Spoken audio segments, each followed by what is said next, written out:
muito boa noite. E a você que acompanha o Santa Cruz Online, nós falamos ao vivo aqui dos nossos estúdios, dando sequência à cobertura das eleições 2018. Hoje, vamos entrevistar o candidato a deputado federal, Ernesto Maia, do PT. Já tivemos aqui nomes como Cleiton Barbosa, Alessandra Vieira, Thales Maia e o candidato a deputado estadual, Diogo Moraes. Esses quatro, na verdade, candidatos a deputado estadual. Agora, vamos conversar com o Ernesto, ele é candidato a deputado federal, como eu falei, e teremos ainda muitas entrevistas no decorrer dos próximos dias. Candidato, boa noite, é um prazer recebê-lo aqui. Boa noite, Nelina, boa noite, Alex, boa noite, meu amigo Diomedes, aqui presente. Boa noite você que está assistindo nessa nova forma de interagir com todos os candidatos, que é a forma online, né? Estamos aqui para tirar todas as dúvidas que você tiver do deputado federal Ernesto Maia. Candidato, eu lembro que a sua pré-candidatura ela foi lançada há um certo tempo, ela não é uma coisa tão recente. O senhor fez esse lançamento e, na época, justificou que isso estava acontecendo a pedido de Marília Reis, que era pré-candidata ao governo do Estado. Ela, inclusive, expôs isso publicamente em uma entrevista de rádio, acredito que na cidade de Caruaru.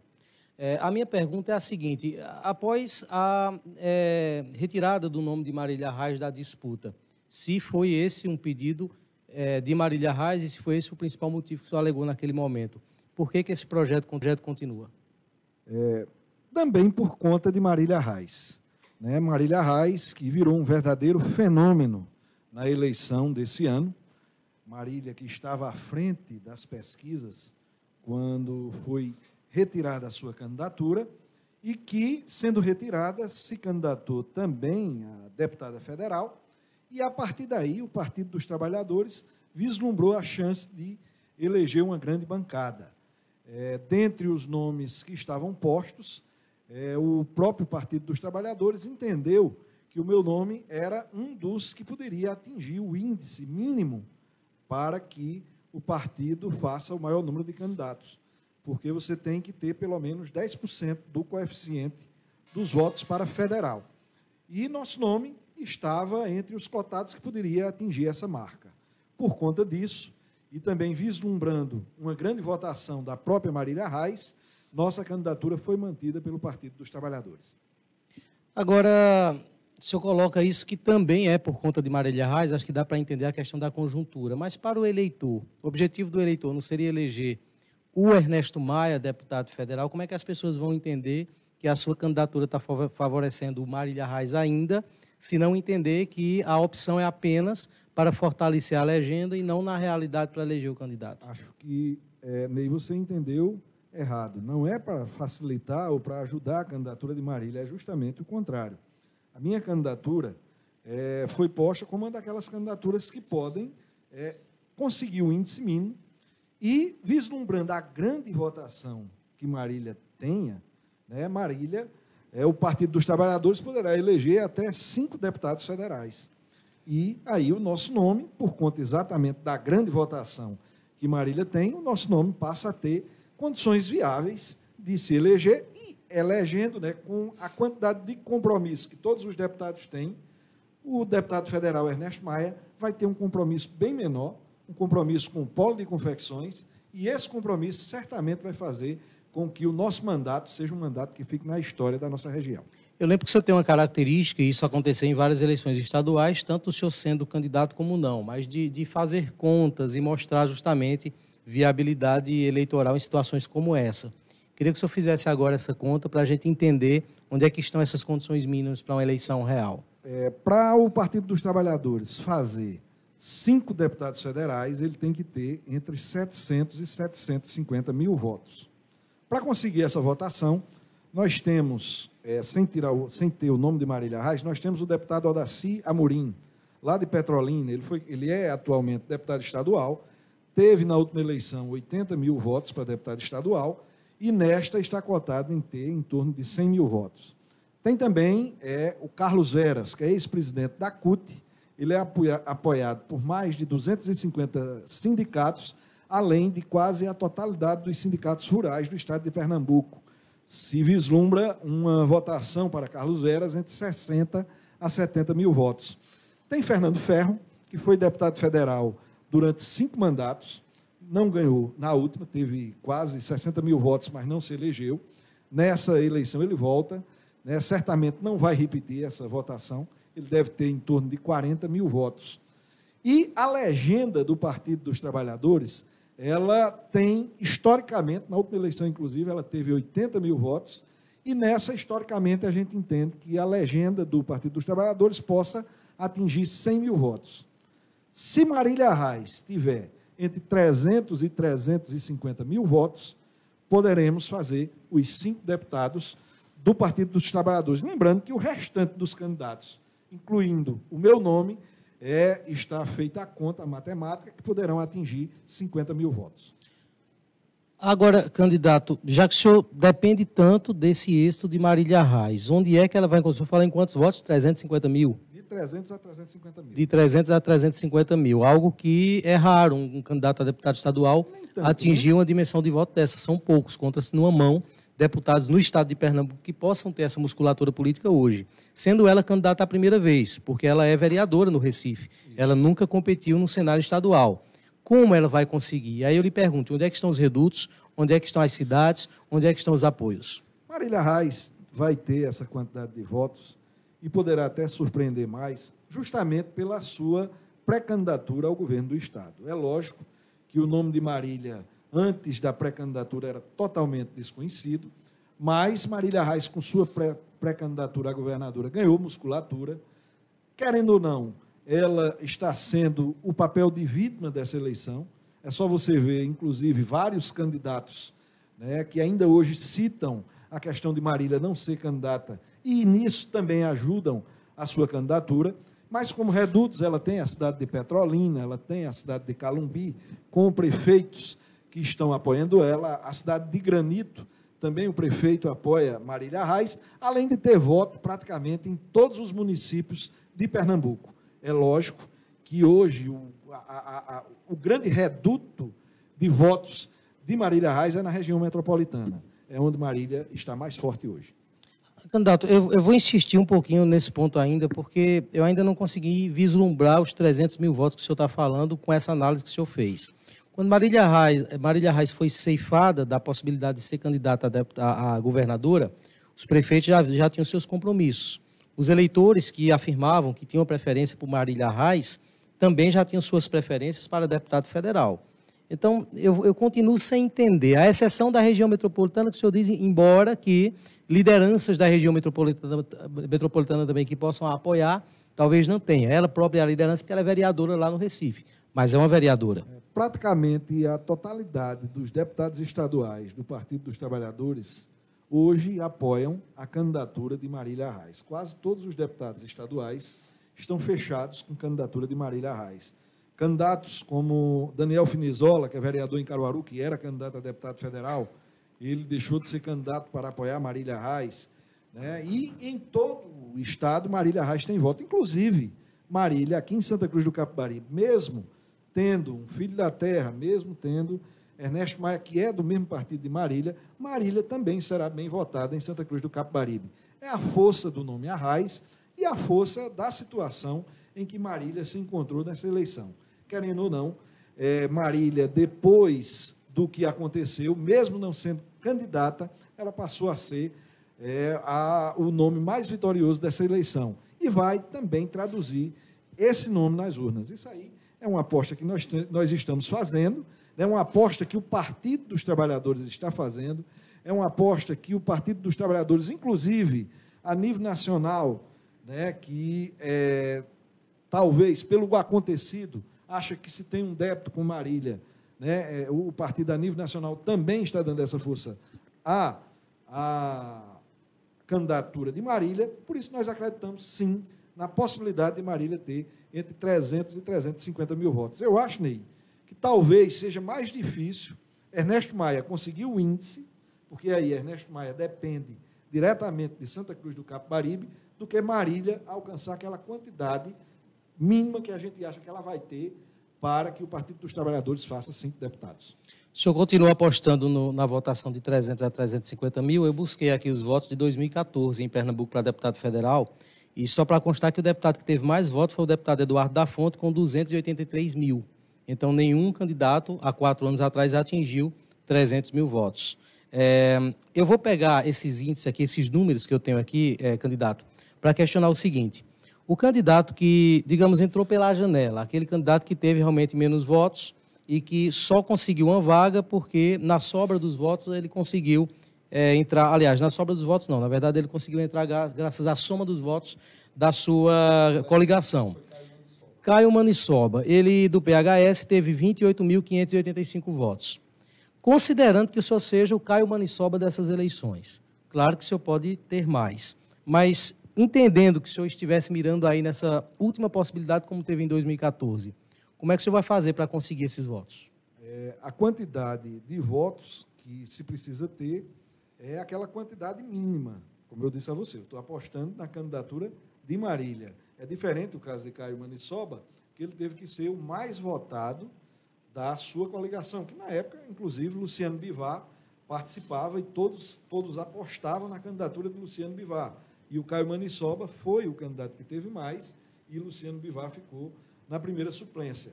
Dessa vez, para eu ser eleito, e aí eu não quero enganar ninguém, eu tenho que alcançar um índice mínimo e Marília tem aquela quantidade de votos suficientes para que o Partido dos Trabalhadores façam 5 vagas.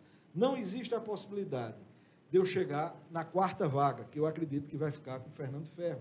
Fernando Ferro é candidato entre 40 e 45 mil votos. Não existe essa possibilidade da gente lutar por essa 4ª vaga. Como também eu acho que não existe a possibilidade de ninguém ameaçar essa quinta colocação minha, certo? Eu acredito que todos os outros candidatos dentro do Partido dos Trabalhadores vão ficar com a votação de 5 mil abaixo. Eu acho que eu estou confortável na 5ª colocação, mas tenho que atingir o índice mínimo exigido pela primeira vez, vai ser nessa eleição que esse índice mínimo vai ser exigido, né? E eu tenho que conseguir esse índice mínimo. Tá, candidato, se a sua votação mínima não será 28 mil votos, que foi o que fez com que um candidato entrasse ali, mesmo sem condições na última eleição, sem condições numéricas para isso.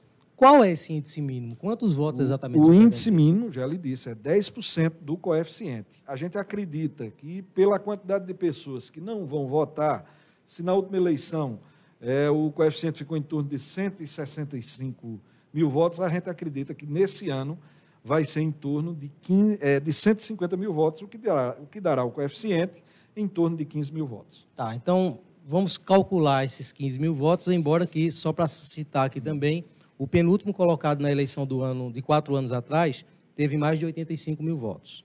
Esse é o penúltimo colocado. Abaixo disso, apenas o Caio Maniçoba com essa situação. Né? Então, o senhor está torcendo aí para um cenário muito diferente daquilo que aconteceu nas últimas eleições. O cenário diferente acontece exatamente pelo fator Marília Reis. Em nenhuma outra coligação existe uma possibilidade dessa de se entrar com tão poucos votos, senão no Partido dos Trabalhadores. Esse também foi um dos motivos que o Partido dos Trabalhadores não aceitou coligar com ninguém. O Partido dos Trabalhadores está com a chapa, como se diz, puro sangue. Todos os votos do Partido dos Trabalhadores só servem para o Partido dos Trabalhadores e, por isso, por conta desse fator Marília Reis, é que foi feito isso e por isso que existe essa possibilidade da eleição de 5 deputados federais na chapa do Partido dos Trabalhadores. Então, seguindo o que o senhor pensa, o que o senhor entende, vamos seguir esse entendimento como sendo real, pensar em 15 mil votos, onde é que o senhor consegue esses 15 mil votos? Eu tenho que conseguir no polo de confecções. Eu não tenho recursos financeiros para conseguir fora do polo de confecções. O candidato Júlio Lócio, que é o candidato que eu estou apoiando para o governo estadual, ele falou que vai me arrumar alguns votos na cidade de Petrolina, mas o grosso da nossa votação tem que ser no polo de confecções. Lembrando que em eleições passadas, o próprio José Augusto Maia, há 8 anos atrás, teve 19 mil votos e Diogo Moraes, na eleição passada, teve 16 mil votos. Você vai dizer, mas a estrutura era outra, os apoios eram outros, por mais, é uma forma de eu dizer. Os 19 mil votos foram em Santa Cruz do Caparibe? Em Santa Cruz do Caparibe, de Zé Augusto foi. E 16 mil votos de Diogo também foram só em Santa Cruz do Caparibe. E existe a possibilidade. Depende de você, eleitor. Se você acha que é interessante um candidato da terra, eleito com poucos compromissos, que os seus 14 milhões de emendas parlamentares serão praticamente destinadas 100% ao polo de confecções, que em 4 anos beira a quase 60 milhões de reais em emendas parlamentares. Se as pessoas entenderem que isso é importante para o desenvolvimento da região, você já sabe, vote Ernesto Maia, 1312. O senhor espera quantos votos aqui em Santa Cruz? Ney, eu só posso contar com o meu voto. Agora, é lógico que a nossa mensagem, nós entendemos que está sendo bem entendida. Nós temos a vantagem, de querendo ou não, de ser o único filho da terra com chances reais de ser eleito. Então, isso também ajuda a nossa postulação.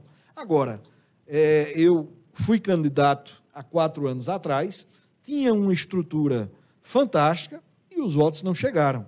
Essa eleição, com uma estrutura bem mais simples, né, com apoios bem mais enxutos, nós entendemos que vamos ter uma votação muito superior à que tivemos há 4 anos atrás.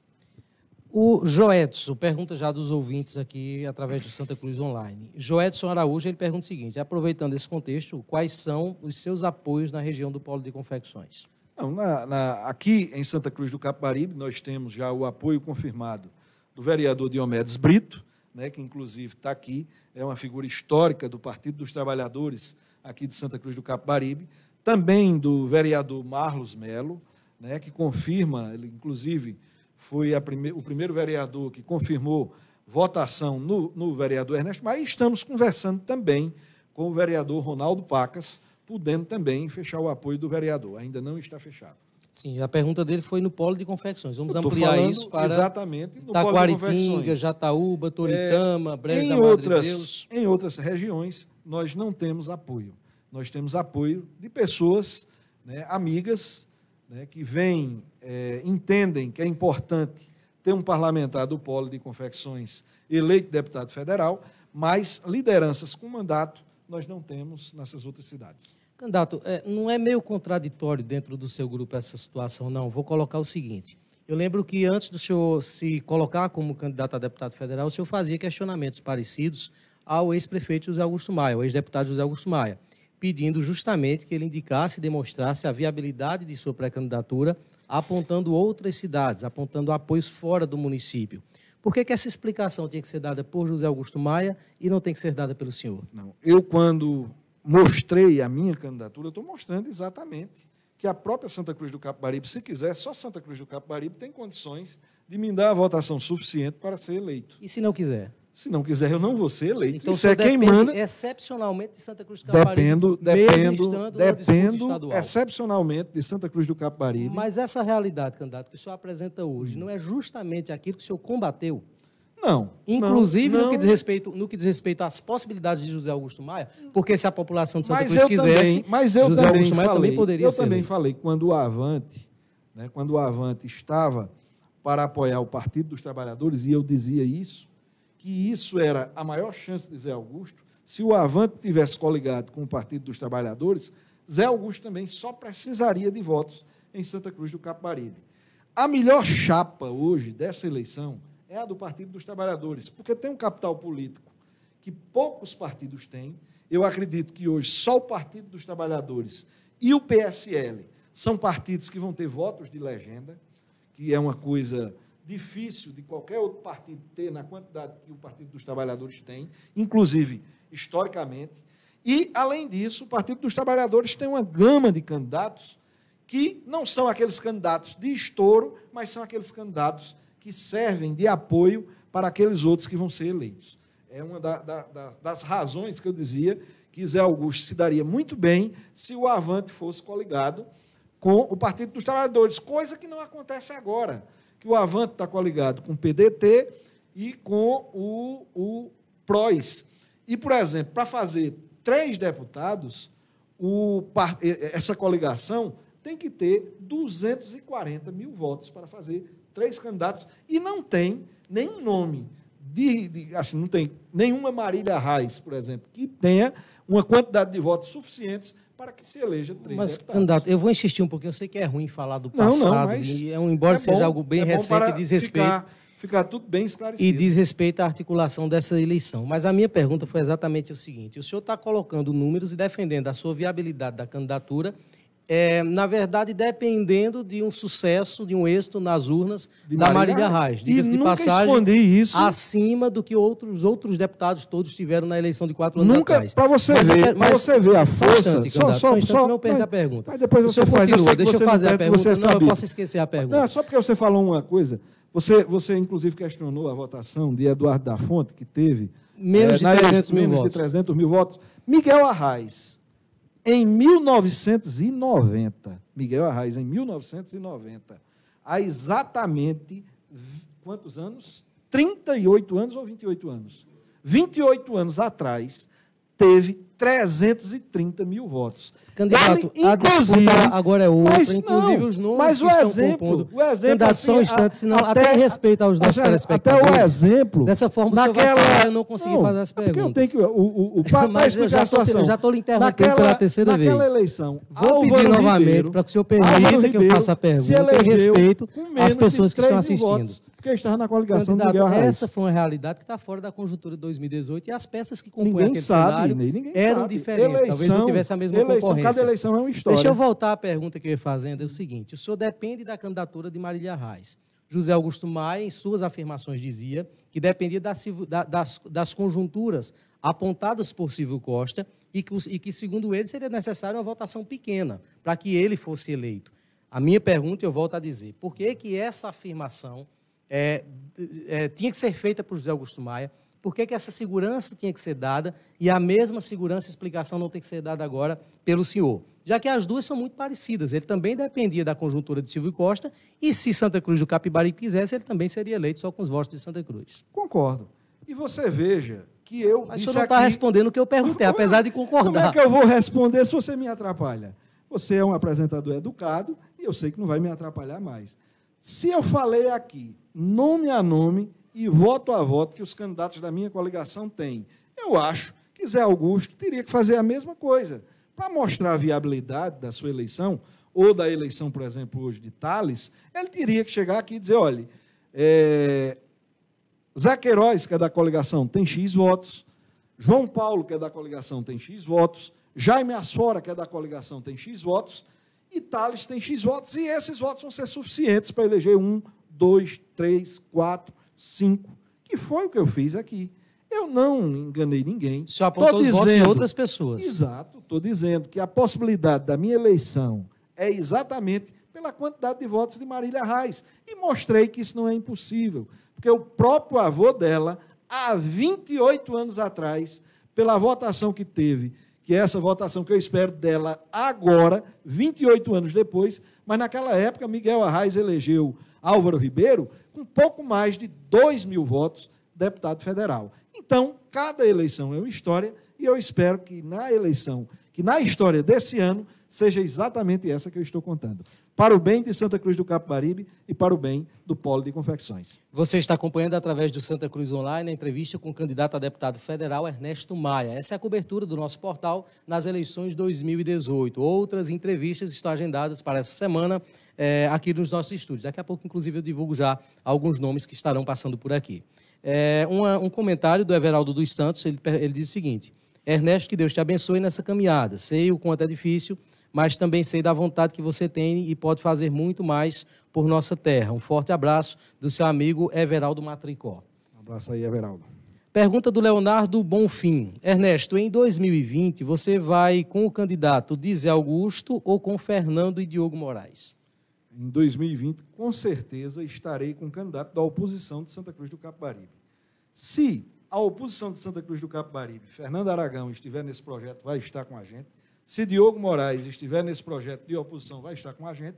E se José Augusto Maia estiver nesse projeto de oposição, também vai estar com a gente. Aproveitando que o senhor falou em oposição, ontem o deputado Diogo Moraes, que é candidato à reeleição aqui nesse estúdio, aliás, ontem não, na entrevista na última sexta-feira, ele meio que afastou essa questão de grupos políticos. Eu não estou falando exatamente de oposição, mas de nomenclatura, grupo Taboquinha, grupo Boca Preta. O senhor concorda com esse entendimento dele? E aí acredito que ele deixou muito claro ali que tenta formar uma nova tendência política. Isso é real? Olha, uma coisa que eu estou vendo nessa eleição é que a maioria das pessoas não estão preocupadas em ser boca preta, em ser taboquinha, em ser terceira via, em ser qualquer denominação.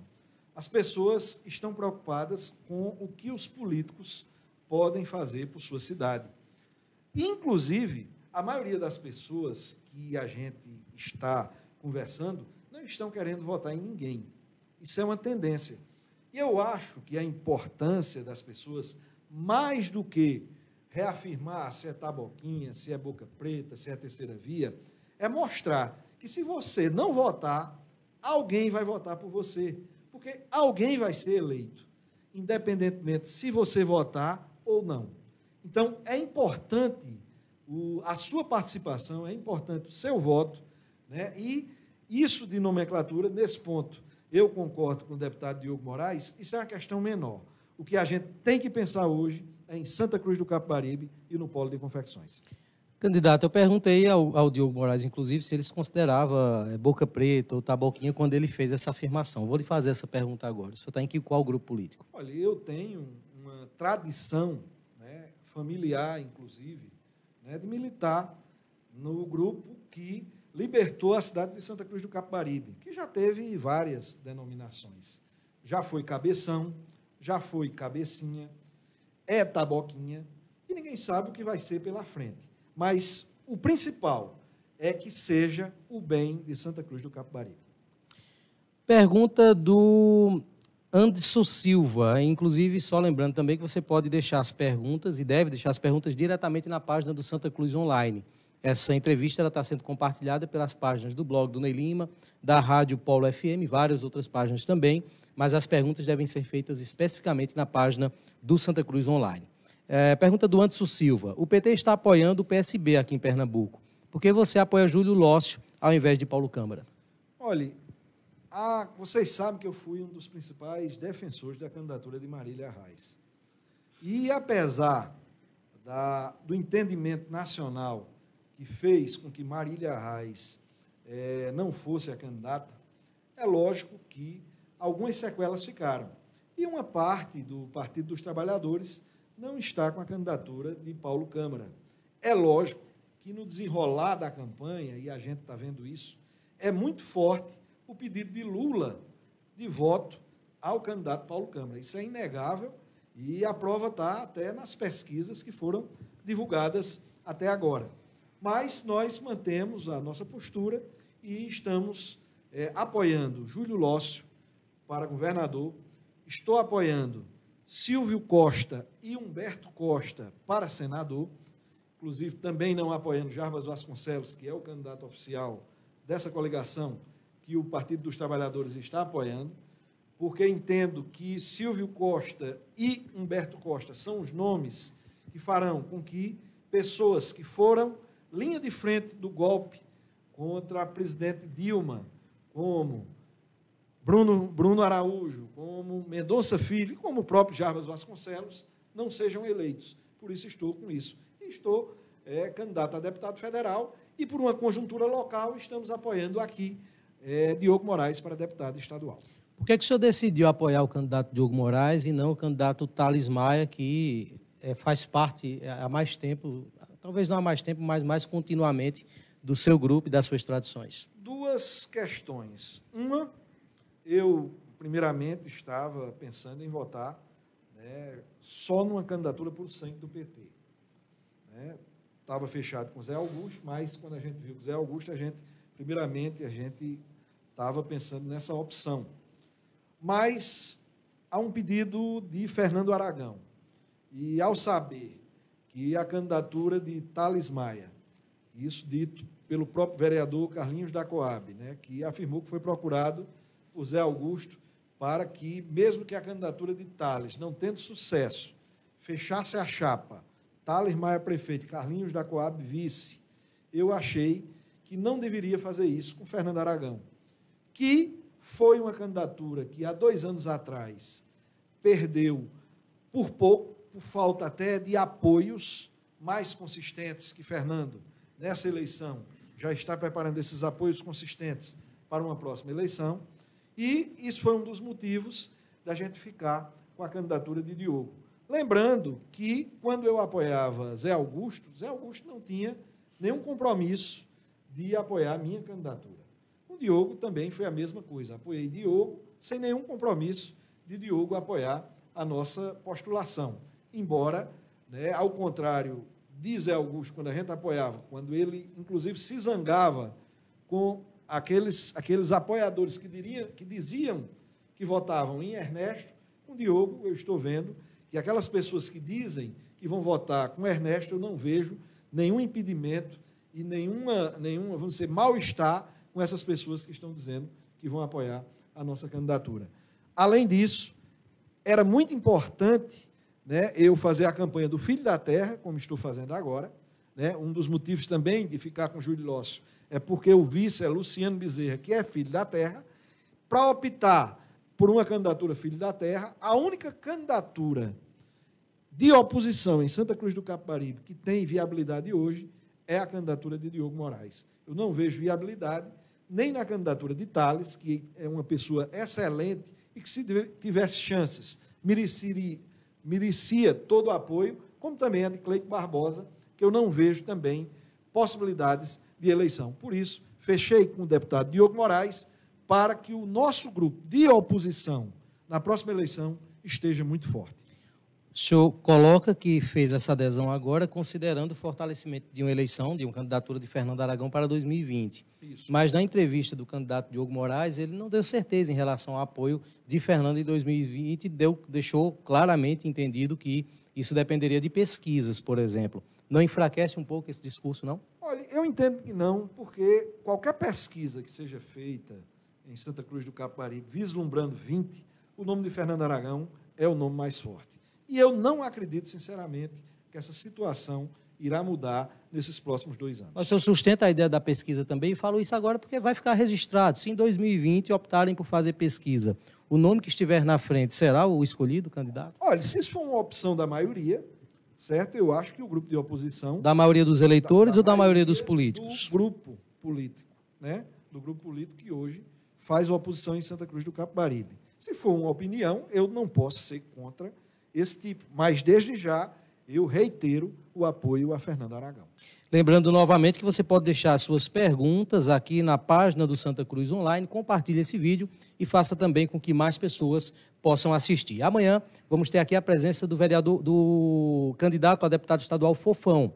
Ele é candidato em Toritama, na cidade de Toritama, estará participando conosco também aqui no Santa Cruz Online. Candidato, o senhor já deve ter dado muitas explicações sobre frases ofensivas, inclusive, que foram ditas em relação ao Diogo Moraes. Alguma, inclusive, que não faz parte assim do passado, foram até coisas mais recentes. Como é que está sendo esse momento e quais são as explicações que o senhor precisa estar dando, inclusive? Acredito eu que as pessoas devem estar questionando muito isso. Olha, o que eu sou mais questionado é em relação à KMC Locadora, né? E a gente aproveita até para falar sobre isso. Inclusive, eu fui um dos últimos a aderir à candidatura de Diogo, e é lógico que essa conversa sobre a KMC teria que acontecer entre mim e Diogo Moraes. E foi uma conversa muito franca em relação à KMC. Eu tive com o Diogo, digo, olha, Diogo, é muito difícil eu apoiar a sua candidatura. Eu lhe denunciei no Ministério Público Federal, lhe denunciei na Polícia Federal, lhe denunciei no Tribunal de Contas. Eu fui a pessoa que disse que os funcionários da KMC eram do seu gabinete. E, sinceramente, Diogo, eu não acredito que você não esteja envolvido nisso. Falei claramente em relação a isso. E Diogo me respondeu também, francamente. Disse, Ernesto, depois dessa denúncia, minha vida foi toda devassada. Eu fui investigado pela Polícia Federal, pelo Tribunal de Contas, pelo Ministério Público, foram quebrados meus sigilos fiscais, bancários, telefônicos, e em nenhum momento apareceu culpa a mim. Quando você fez a denúncia dos funcionários, na mesma hora eu demiti esses funcionários, né, retirei do meu gabinete essas pessoas. Eu disse, Diogo, mas mesmo assim eu tenho dúvidas, Diogo, em relação a isso. Aí Diogo disse uma coisa que eu tive que pensar. Ele disse, Ernesto, Zé Augusto é culpado do caso da merenda? Eu disse, não, Diogo, não, eu conheço o caso, Zé Augusto não tem culpa nenhuma, ele não sabia de nada. Ele fez, e Zé Augusto fez o quê? Zé Augusto, quando soube, tirou as pessoas da prefeitura, os responsáveis. Ele disse, eu fiz o quê, Ernesto? O que foi que eu fiz diferente? Por que é que você tem 2 pesos e 2 medidas em relação a isso? Aí eu pensei direito, eu disse, tem razão.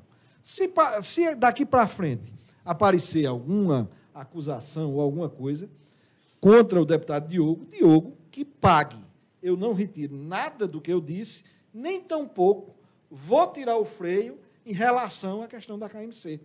Tanto é que, você sabe, recentemente, por exemplo, o prefeito Edson Vieira, esse sim, diretamente envolvido, que tem os bens bloqueados por conta da minha denúncia, do vereador Diomedes e do vereador Carlinhos, recentemente ele teve mais uma derrota, né, quando ele tentou tirar lá em Brasília a investigação da alçada da Polícia Civil, que, na verdade, não é porque a Polícia Civil, a Polícia Federal ou a Polícia tal que vai investigar, mas sim para atrasar o processo, porque a Polícia Civil, as investigações estão muito adiantadas e, certamente, daqui para a próxima eleição, certamente a gente vai ter o resultado final do caso da KMC. Então, fui franco, Diogo foi franco comigo, certo? E, a partir daí, nós nos entendemos e bola para frente.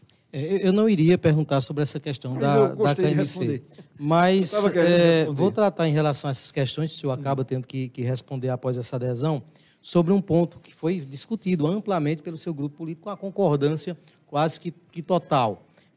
A de que as eleições de 2012 foram perdidas por responsabilidade do Diogo Moraes, que naquela época assumiu um papel projetado por Eduardo Campos e acabou dando a Edson Vieira a vitória, retomando o poder do grupo de oposição naquela época, aqui em Santa Cruz. O senhor sustenta essa tese ou o senhor refuta hoje tudo isso? Olha, Diogo e Oséias Moraes, se você analisar direitinho, desde 1990, quando Oséias se elegeu deputado a primeira vez, de 90 para cá, o Grupo Moraes só perdeu uma eleição em Santa Cruz do Capibaribe. Só perderam a eleição de Padre Bianchi em 96. Eles ganharam em 92 com Aragãozinho, ganharam em 2000 com Zé Augusto, ganharam em 2004 com Zé Augusto, ganharam em 2008 com Zé Augusto, ganharam em 2012 com Toninho do Pará, ganharam em 2008 com Toninho do Pará, em 2012 com Edson Vieira, em 2016 com Edson Vieira. E certamente vão ganhar em 2020 com Fernando Aragão. E outra coisa, Edson Vieira, sem o grupo de Diogo Moraes, nunca ganhou uma eleição majoritária aqui em Santa Cruz. Sem o grupo de Diogo Moraes, Edson Vieira perdeu em 98, perdeu em 2000, perdeu em 2002, perdeu em 2004, perdeu em 2006, perdeu em 2008, perdeu em 2010 e só ganhou quando teve o Grupo Moraes ao seu lado. E a partir de agora, e a gente já vai ver nessa eleição agora, que Edson Vieira vai perder para o grupo de Diogo Moraes nessa eleição.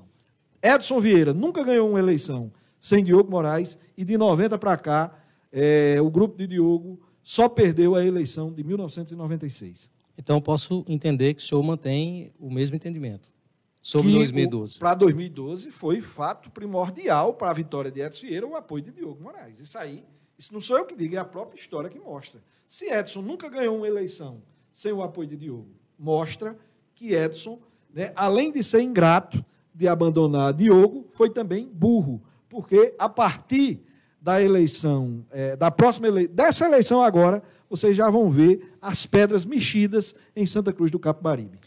Pergunta do Alex Pedro. Ele pergunta o seguinte: na verdade, isso aqui acho que já foi respondido, mas vou citar a pergunta. Ernesto, por que você não apoia a candidatura de Thales, que, segundo esse internauta, segundo ele, seria o candidato natural do Grupo Taboquinha?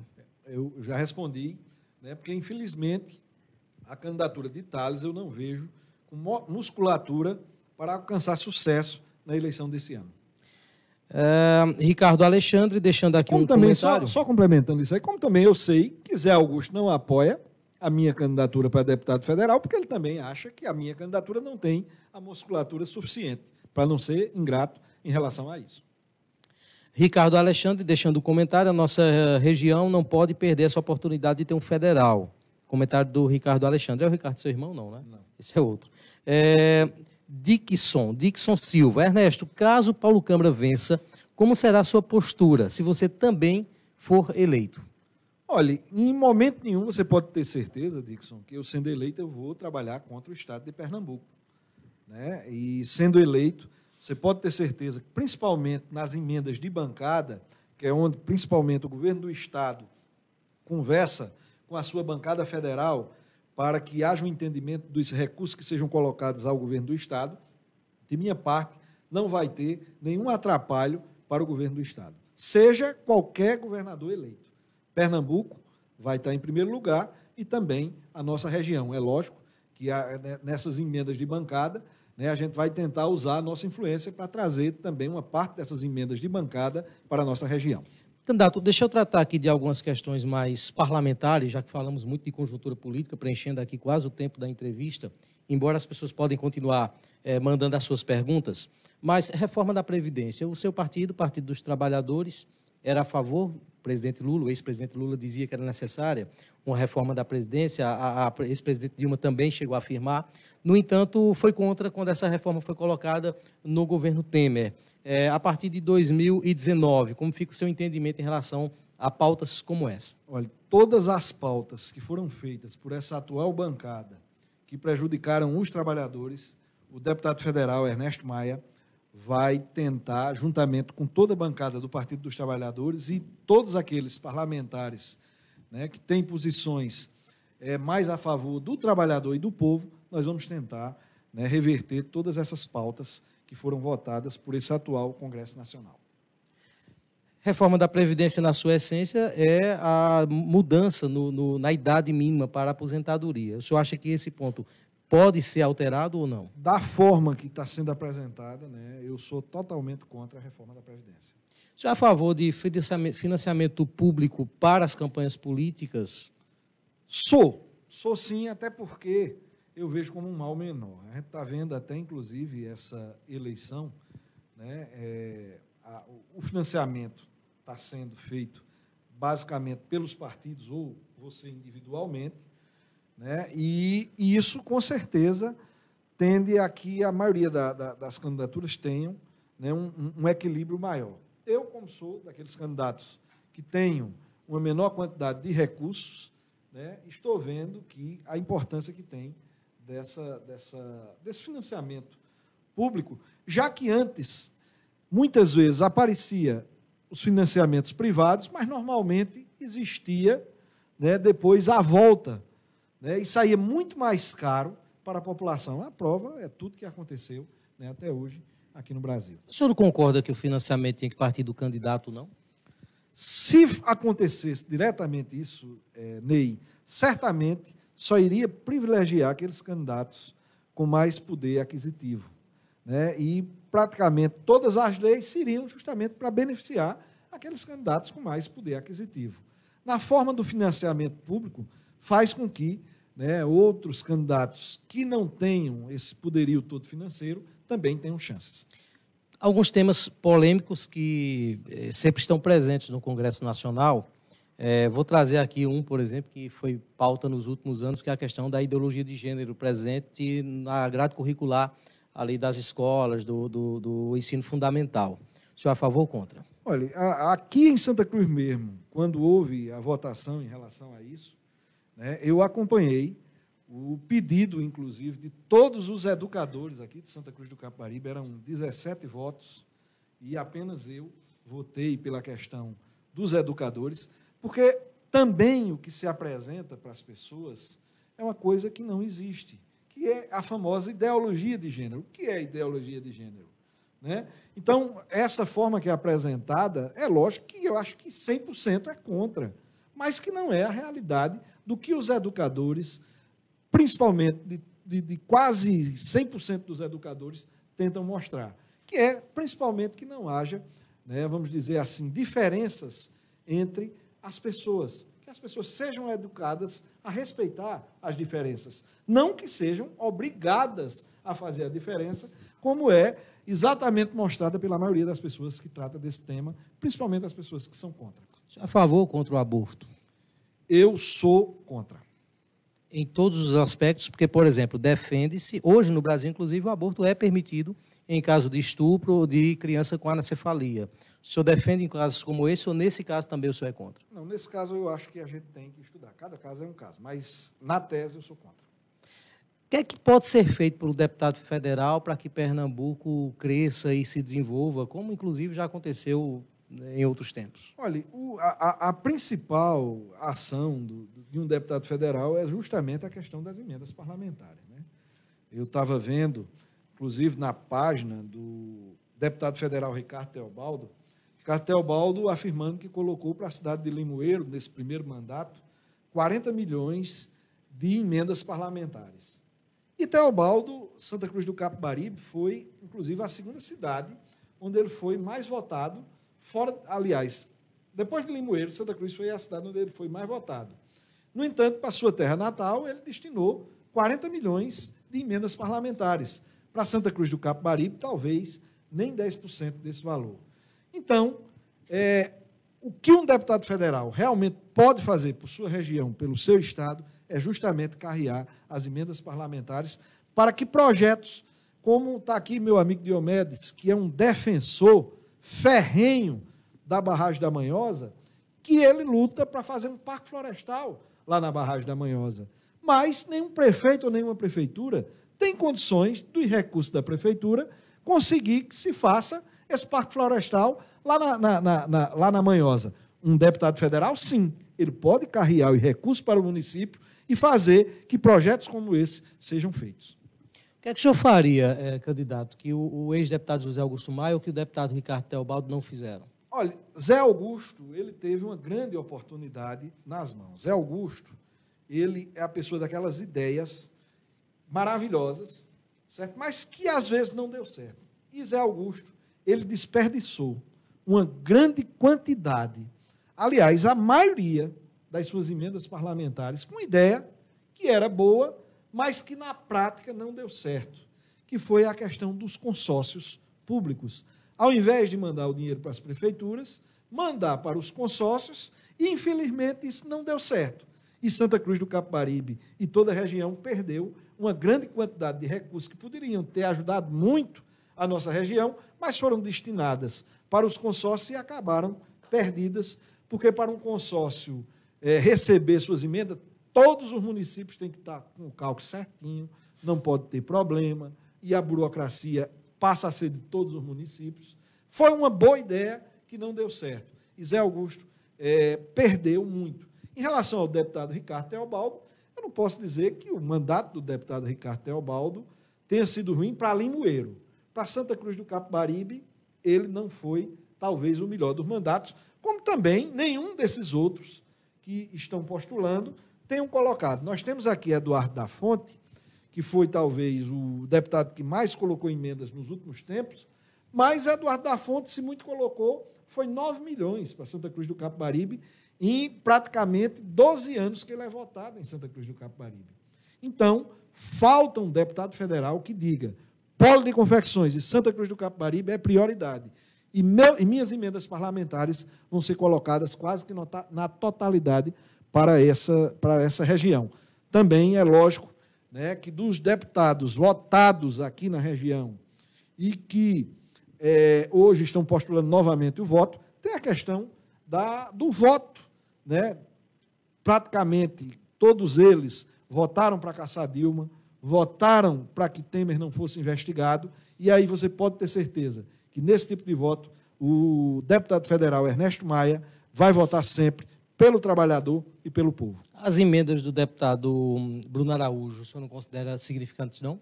A maioria das emendas que Bruno Araújo conseguiu para Santa Cruz do Capibaribe foi em relação a quando era ministro. Sua atuação como deputado fica muito... Talvez ele não chegue nem ao que Ricardo Teobaldo colocou, certo? O que a grande parte das emendas que foi colocada por Bruno Araújo foi quando ministro, que Muitas, inclusive, também se perderam na burocracia do governo federal.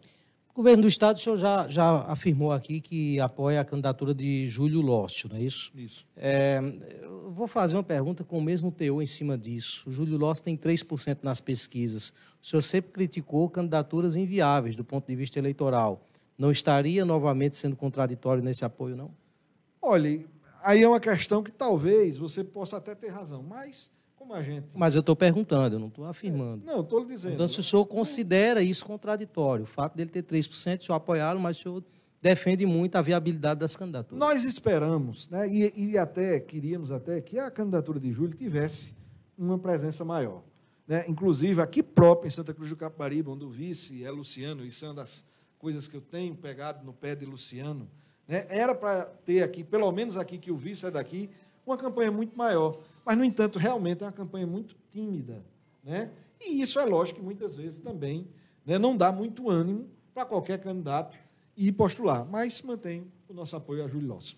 Leandro Bonfim, ele pergunta o seguinte: se Zé Augusto estiver em uma chapa e Fernando Aragão em outra, aí está perguntando novamente para 2020, e se Fernando lhe convidasse para ser o vice dele, você iria? Eu, Fernando querendo me convidar, eu iria, com certeza. Mas pode ter certeza que hoje meu vice, para a chapa de Fernando, e eu vou lutar para ser, é Thaler Maia. Candidato Ernesto, muito obrigado pela presença aqui no estúdio. O tempo correu rápido, certo? Mas já passou aqui, estamos chegando a 8 horas da noite. Muito obrigado pela presença aqui no estúdio Santa Cruz Online, por ter aceitado o nosso convite. Eu lhe deixo agora à vontade, com alguns minutos, para que o senhor deixe a sua mensagem final à população de Santa Cruz e da região que nos acompanha maciçamente nesse momento. Agradecer, né, ao Santa Cruz Online, agradecer ao jornalista Ney Lima, agradecer aqui ao Alex, agradecer a presença de todos os amigos, né, que estão aqui acompanhando ao vivo a nossa entrevista e dizer a você, Santa Cruz do Capibaribe tem a chance agora, a verdadeira chance, porque aquela que foi pedida, né, jogaram fora, a verdadeira chance de eleger um candidato só com os votos de Santa Cruz do Capibaribe e com compromisso com Santa Cruz do Capibaribe e o Polo de Confecções. Só depende de você. Não faço grandes promessas, dependo, como disse aqui na entrevista, muito dos votos da Marília Reis, que eu acredito que ela vai surpreender até mais do que isso, dessas contas que nós estamos fazendo agora, né, acredito que ela vai surpreender mais. E Santa Cruz do Capibaribe, baseado nessa grande votação que Marília Reis pode ter, mais uma vez, um filho da terra eleito deputado federal. Ernesto Maia, 1312, preciso de você de Santa Cruz, preciso de você do Polo de Confecções para ajudar o Polo de Confecções, Santa Cruz do Capibaribe e Pernambuco. A você, então, que esteve nos acompanhando, nosso muito obrigado por mais essa audiência. Estaremos de volta amanhã, continuando a sequência de entrevista na cobertura das eleições de 2018. Eu sou Ney Lima, direto do estúdio do Santa Cruz Online.